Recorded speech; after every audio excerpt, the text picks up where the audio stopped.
नमस्कार, जय जोहार। चलिए देखते हैं झारखंड की 25 फटाफट बड़ी खबरों को। पर इससे पहले आप वीडियो को कहां से देख रहे हैं, कमेंट में बताना बिल्कुल न भूलें। झारखंड के 4.79 लाख किसानों का ऋण माफ। झारखंड के 4,78,922 किसानों का ऋण माफ हो चुका है। कुल 5,35,000 किसानों का KYC भी हो चुका है। बैंक में गलत डाटा अपलोड होने के कारण 19,128 किसानों का भुगतान विफल हो गया है। 1985 किसानों की ऋण माफी की प्रक्रिया चल रही है। झारखंड में अबुआ आवास योजना के 4.5 लाख घरों का लक्ष्य। झारखंड सरकार के अबुआ आवास योजना के तहत 4.5 लाख परिवारों को 3 कमरे वाले पक्के मकान आवंटित करने का लक्ष्य रखा गया है। हालांकि योजना की धीमी प्रगति चिंता का विषय बनी हुई है। चालू वित्त वर्ष में अब तक केवल 66.79% आवास स्वीकृत हुए हैं, जबकि मात्र 44.27% लाभार्थियों को पहली किस्त दी गई है। वहीं पिछले वित्तीय वर्ष में 2 लाख मकानों का आवंटन किया गया था, लेकिन इनमें से केवल 2240 मकान ही पूरे हो सके। चालू वर्ष में भी निर्माण कार्य धीमी गति से चल रहा है। सुप्रीम कोर्ट में 6 दिसंबर को रांची डीसी मंजुनाथ भजंत्री की याचिका पर सुनवाई। IAS अधिकारी और वर्तमान में रांची डीसी के पद पर पदस्थापित मंजुनाथ भजंत्री की याचिका सुप्रीम कोर्ट में सुनवाई के लिए सूचीबद्ध हो गई है। सुप्रीम कोर्ट की वेबसाइट के मुताबिक रांची डीसी की याचिका पर 6 दिसंबर को सुनवाई हो सकती है। उन्होंने सुप्रीम कोर्ट में SLP दाखिल की है। अपनी याचिका में उन्होंने हाईकोर्ट के आदेश को चुनौती देते हुए चुनावी कार्य से दूर रखे जाने के आदेश को रद्द करने की मांग की है। केंद्रीय सरना समिति के प्रतिनिधिमंडल ने सीएम से की मुलाकात। सीएम हेमंत सोरेन से सोमवार को मिलने के लिए मुलाकातियों का तांता लगा रहा। कांकेर स्थित मुख्यमंत्री आवासीय कार्यालय में केंद्रीय सरना समिति तथा विभिन्न संगठनों से आए प्रतिनिधियों ने सीएम से मुलाकात की। इस दौरान प्रतिनिधिमंडल ने सीएम को अपनी समस्याओं से भी अवगत कराया। सीएम ने उनकी समस्याओं के त्वरित समाधान के लिए अधिकारियों को निर्देश भी दिए। जमशेदपुर में मैया सम्मान योजना का सर्वर डाउन होने से महिलाएं आक्रोशित। झारखंड सरकार की महत्वाकांक्षी योजना मुख्यमंत्री मैया सम्मान योजना का लाभ अभी तक ठीक से 25% लोगों तक भी नहीं पहुंच सका है। 75% लोग इसका लाभ लेने के लिए प्रयासरत है। सोमवार की बात करें तो जमशेदपुर प्रखंड कार्यालय में CO के बड़बाबू की ओर से महिलाओं का आवेदन लिया जा रहा है। इसी बीच सभी को बताया जा रहा है कि अभी सर्वर डाउन है, किसी का भी आवेदन ऑनलाइन जमा नहीं हो सका है, जिससे कि महिलाओं में भारी आक्रोश है। मिडिल क्लास के लिए मोदी सरकार का तोहफा दे रही होम लोन पर सब्सिडी। भारत में मिडिल क्लास परिवारों के लिए आवास सुविधा एक बड़ा मुद्दा रहा है। इस समस्या के समाधान के लिए प्रधानमंत्री आवास योजना को केंद्र सरकार द्वारा हाल ही में नए चरण में मंजूरी दी गई है। इस योजना का उद्देश्य आर्थिक रूप से कमजोर वर्गों, निम्न मध्यम आय वर्ग को सस्ते आवास उपलब्ध कराना है। सरकार इस योजना के माध्यम से 8 लाख तक के होम लोन पर 4% ब्याज सब्सिडी प्रदान कर रही है, जिससे घर खरीदना पहले से कहीं ज्यादा किफायती हो गया है।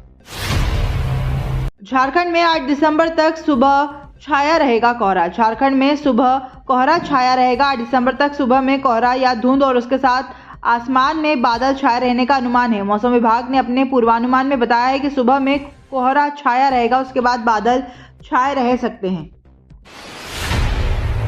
मुख्यमंत्री सोरेन ने अफसरों के साथ की बैठक, दिए कई निर्देश। मुख्यमंत्री हेमंत सोरेन ने सोमवार को प्रोजेक्ट भवन में कई विभागों के अध्यक्षों के साथ बैठक की। बैठक के दौरान सीएम ने अफसरों के साथ कई बिंदुओं पर चर्चा की। खासकर विधानसभा के विशेष सत्र को लेकर भी चर्चा हुई। चालू वित्तीय वर्ष में चल रही योजनाओं की जानकारी सीएम ने ली। साथ ही अनुपूरक बजट की तैयारियों को विभागों के सचिवों से जानकारी हासिल की। झारखंड मुक्ति मोर्चा के इन विधायकों को मिलेगा मंत्री पद। कैबिनेट विस्तार को लेकर भी सामने आया बड़ा अपडेट। झारखंड विधानसभा चुनाव में महागठबंधन को बहुमत मिला है। राज्य की 81 विधानसभा सीटों में गठबंधन ने कुल 56 सीटें जीती हैं। 28 नवंबर को हेमंत सोरेन ने एक बार फिर झारखंड के मुख्यमंत्री के रूप में शपथ ले ली, लेकिन अब तक मंत्रिमंडल का गठन नहीं हो पाया है। झारखंड मुक्ति मोर्चा की तरफ से मंत्रियों के नाम तय है, लेकिन कांग्रेस की तरफ से निर्णय नहीं होने की वजह से हेमंत सोरेन मंत्रिमंडल के गठन में देरी हो रही है। वहीं राजद के एक विधायक को भी मंत्री पद दिया जाना है, जो कि तय हो गया है। बिना सेटअप बॉक्स के देख पाएंगे टीवी चैनल्स। BSNL ने मिलाया स्काई प्रो से हाथ। भारत संचार निगम लिमिटेड की तरफ से नई स्ट्रेटजी पर काम किया जा रहा है। अब BSNL ने स्ट्रेटेजिक पार्टनरशिप की है। इसमें कंपनी ने IPTV service provider sky pro के साथ हाथ मिलाया है। इसकी मदद से BSNL कस्टमर्स को एडवांस टेलीविजन और इंटरनेट एक्सपीरियंस प्रोवाइड करवाया जाएगा। इस पार्टनरशिप का उद्देश्य लोगों को डिजिटल एंटरटेनमेंट प्रोवाइड करवाना है। IPTV सर्विस की मदद से हाई स्पीड ब्रॉडबैंड सर्विस दी जाएगी। 20 लाख के चोरी कांड का रामगढ़ पुलिस ने किया खुलासा, मध्य प्रदेश से आरोपी गिरफ्तार। 20 लाख रुपए की चोरी कांड का रामगढ़ पुलिस ने खुलासा कर दिया है। SP अजय कुमार के निर्देश पर पुलिस की टीम ने कार्यवाही करते हुए मध्य प्रदेश से घटना में शामिल अपराधी आकाश धानक को गिरफ्तार कर लिया है। सोमवार को SP ने प्रेस कॉन्फ्रेंस कर जानकारी देते हुए बताया कि रामगढ़ थाना क्षेत्र में रहने वाले वेब्स रेस्टोरेंट के मालिक संजीव कुमार चड्डा के घर का अलमीरा तोड़कर नगद करीब 20 लाख रुपए और सोने चांदी के जेवरात की चोरी कर ली गई थी। धनबाद में जाम से परेशान लोग, सांसद ढुल्लू महतो ने लिया संज्ञान। धनबाद में सुभाष चौक क्रॉसिंग खुलने के बाद बीते 2 दिनों से गोविंदपुर के लोग जाम की परेशानी के कारण जूझ रहे, लेकिन तीसरे दिन सुकून भरा दिन रहा। पुलिस की सक्रियता और 4 घंटे तक ट्रैफिक पुलिस की तैनाती से गोविंदपुर में आधे दिन तक सड़क जाम नहीं रहा। इसके बाद जाम लगना शुरू हो गया। हालांकि धनबाद सांसद ढुल्लू महतो ने इस मामले पर संज्ञान लिया और सांसद ने जाम की समस्या का समाधान वरीय पुलिस अधीक्षक को करने को कहा है। BCCI ने ठुकराई पाकिस्तान की मांग, फिर से लटका चैंपियंस ट्रॉफी विवाद पर फैसला। रिपोर्ट के अनुसार BCCI ने पहले इस पार्टनरशिप फॉर्मूले में दिलचस्पी दिखाई थी, जिसके तहत अगले 3 साल तक भारत बनाम पाकिस्तान मैच दुबई में होने वाले थे।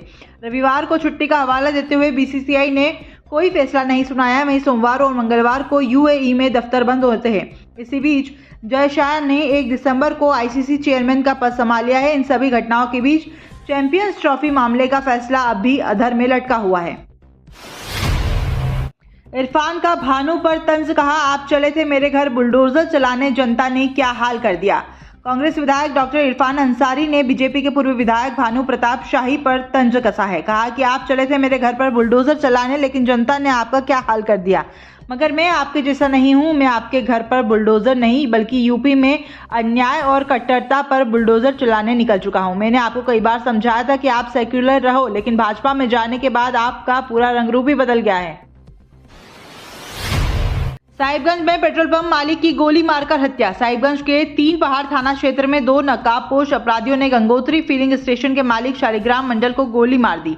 घायल शालिग्राम को आनन फानन में राजमहल अनुमंडल अस्पताल में भर्ती कराया गया, जहां डॉक्टरों ने उन्हें मृत घोषित कर दिया है। राजधानी में 22 दिसंबर को प्रेस क्लब की वार्षिक आम सभा रांची प्रेस क्लब कार्यकारिणी की बैठक सोमवार को अध्यक्ष सुरेंद्र सोरेन की अध्यक्षता में हुई। बैठक में अहम विषयों पर चर्चा करते हुए कई निर्णय लिए गए, जिसमें 10 दिसंबर 2024 से मेंबरशिप सदस्यता शुल्क जमा कराने की प्रक्रिया शुरू होगी। सदस्यता शुल्क व अन्य बकाया राशियों के भुगतान 25 दिसंबर तक किया जा सकेगा। इसके लिए मेंबरशिप रिव्यू कमेटी का गठन किया गया है। पीएम मोदी ने केंद्रीय मंत्रियों के साथ देखी 10 साबरमती रिपोर्ट। विक्रांत मैसी अभिनीत 10 साबरमती रिपोर्ट हाल ही में संसद सभागृह में प्रदर्शित की गई, जिसमें प्रधानमंत्री नरेंद्र मोदी, केंद्रीय मंत्रियों और सांसदों सहित दिग्गज हस्तियों ने भाग लिया। इस कार्यक्रम में अभिनेता विक्रांत मैसी भी मौजूद थे। फिल्म की स्क्रीनिंग शाम 4 बजे संसद परिसर लाइब्रेरी में की गई। पीएम मोदी के अलावा अभिनेत्री रिद्धि डोगरा, निर्माता एकता कपूर, निर्देशक धीरज सरना और फिल्म की टीम के अन्य सदस्य भी स्क्रीनिंग में शामिल हुए। कल होगा महाराष्ट्र के नए सीएम का ऐलान। महाराष्ट्र में मुख्यमंत्री के नाम की घोषणा कल होगी। अगले दिन 5 दिसंबर को आजाद मैदान में शपथ ग्रहण समारोह का आयोजन होगा। इसमें प्रधानमंत्री नरेंद्र मोदी और केंद्रीय गृह मंत्री अमित शाह समेत भाजपा के वरिष्ठ नेता शामिल होंगे। सोमवार को यह जानकारी भाजपा के वरिष्ठ पदाधिकारी ने दी है। महाराष्ट्र भाजपा ने जानकारी दी है कि भाजपा विधायक दल की बैठक 4 दिसंबर को सुबह 10 बजे महाराष्ट्र विधान भवन में होगी। सत्ता संभालते ही सीएम हेमंत ने देवघर के लोगों को दे दी बड़ी खुशखबरी। देश के 12 ज्योतिर्लिंग में एक बैद्यनाथ ज्योतिर्लिंग झारखंड में स्थापित है। ऐसे में बड़ी संख्या में देश विदेश से श्रद्धालु यहां पर बाबा बैद्यनाथ के दर्शन के लिए आते हैं। इसी कड़ी में झारखंड सरकार ने धार्मिक स्थल देवघर को विकसित करने का कृत्य संकल्पित है। अब यहां काशी विश्वनाथ या महाकाल कॉरिडोर की तर्ज पर 33 एकड़ में बाबा बैद्यनाथ कॉरिडोर विकसित होगा। इसके लिए बाबा मंदिर के आसपास के क्षेत्र को अधिग्रहित किया जाएगा। इसके लिए राज्य सरकार ने सैद्धांतिक सहमति दे दी है। पर्यटन विभाग ने इसके लिए करीब 900 करोड़ का बजट रखा है। 1,36,000 करोड़ बकाये के लिए राज्य सरकार दायर कर सकती है मनी सूट। राज्य सरकार जल्द ही केंद्र के पास 1,36,000 करोड़ के बकाये के लिए कानूनी कार्यवाही शुरू करेगी। कानून के जानकारों के अनुसार बकाये के लिए झारखंड सरकार मनी सूट दायर कर सकती है। यह प्रक्रिया 1908 के सिविल प्रक्रिया संहिता के तहत मनी सूट दायर किया जा सकता है। सीएम से मिले राज्यपाल के प्रधान सचिव डॉक्टर कुलकर्णी। राज्यपाल के प्रधान सचिव डॉक्टर नितिन मदन कुलकर्णी और एडीजी सुमन गुप्ता ने सोमवार को मुख्यमंत्री आवासीय कार्यालय पर मुख्यमंत्री हेमंत सोरेन और गांजेय विधायक कल्पना सोरेन से मुलाकात की। सीएमओ ने इसे शिष्टाचार भेंट वार्ता बताया है। यूएई ने भारत के साथ कंबाइंड स्काई विमानन समझौते का रखा प्रस्ताव। संयुक्त अरब अमीरात के राजदूत अब्दुल नासिर अल चाली ने सोमवार को भारत और यूएई के बीच कंबाइंड स्काईज विमानन समझौते का प्रस्ताव रखा। उन्होंने दोनों देशों के बीच संबंधों को बढ़ावा देने के लिए मजबूत हवाई संपर्क की आवश्यकता पर जोर दिया। एक इंटरव्यू में राजदूत अल चाली ने कहा कि दोनों देशों को विमानन क्षेत्र में मिलकर काम करना चाहिए और एक ऐसी स्थिति पर विचार करना चाहिए जिसमें दोनों देशों के लिए एक साझा आसमान हो। तमिलनाडु की सरकार के फैसले पर सुप्रीम कोर्ट ने जताई हैरानी। तमिलनाडु में भ्रष्टाचार के आरोपी सेंथिल बालाजी को दोबारा मंत्री बनाने पर सुप्रीम कोर्ट ने हैरानी जताई है। कोर्ट ने कहा है कि इससे गवाहों पर दबाव पड़ सकता है। लगभग 15 महीने हिरासत में रहे सेंथिल बालाजी को 26 सितंबर को सुप्रीम कोर्ट ने जमानत दी थी। 28 सितंबर को राज्य की डीएमके सरकार में उन्हें दोबारा मंत्री बना दिया गया। सेंथिल बालाजी पर सरकारी नौकरी घोटाले का केस लंबित है। इसी से जुड़े मनी लॉन्ड्रिंग मामले में ईडी ने उन्हें 14 जून 2023 को गिरफ्तार भी किया था। इंडिया गठबंधन में दिखने लगी दरार, खड़गे की मीटिंग से टीएमसी का किनारा। लोकसभा चुनाव में मोदी सरकार को सत्ता से बाहर करने के इरादे से बनाए गए इंडिया गठबंधन में बिखराव देखने को मिल रहा है। संसद के शीतकालीन सत्र के लिए कई मुद्दों को लेकर विपक्षी गठबंधन में आपसी सहमति नहीं बन पा रही है। एक तरफ जहां कांग्रेस चाहती है कि गौतम अडानी और ईवीएम के मुद्दे को सदन में उठाया जाए, तो वहीं कई दल चाहते हैं कि ऐसे मुद्दों को सदन में उछाला जाए जिसका जनता से सीधा सरोकार हो। पासपोर्ट वीजा के बावजूद भारत नहीं आने दे रहा बांग्लादेश। इस्कॉन के सदस्यों को बॉर्डर पर रोका। बांग्लादेश की इमिग्रेशन अधिकारियों ने बांग्लादेश भारत सीमा पर स्थित बेनापोल सीमा चौकी पर अंतर्राष्ट्रीय कृष्णा चेतना सोसाइटी के 54 सदस्यों को रोक रखा है। हालांकि उनके पास वैध पासपोर्ट और वीजा भी थे। इमिग्रेशन पुलिस ने उनकी यात्रा को रोकने का कारण सरकार की विशेष अनुमति की कमी बताई। बेनापोल इमिग्रेशन पुलिस के अधिकारी इम्तियाज अहसानुल कादर भुइया ने डेली स्टार समाचार पत्र को बताया कि हमने पुलिस की विशेष शाखा से राय ली और उच्च अधिकारियों के निर्देश मिले थे कि उन्हें इजाजत नहीं दी जाए। ये थी झारखंड की 25 बड़ी खबरें। रोजाना ऐसे ही सबसे पहले अपडेट पाने के लिए चैनल को सब्सक्राइब और वीडियो को शेयर जरूर करें। धन्यवाद।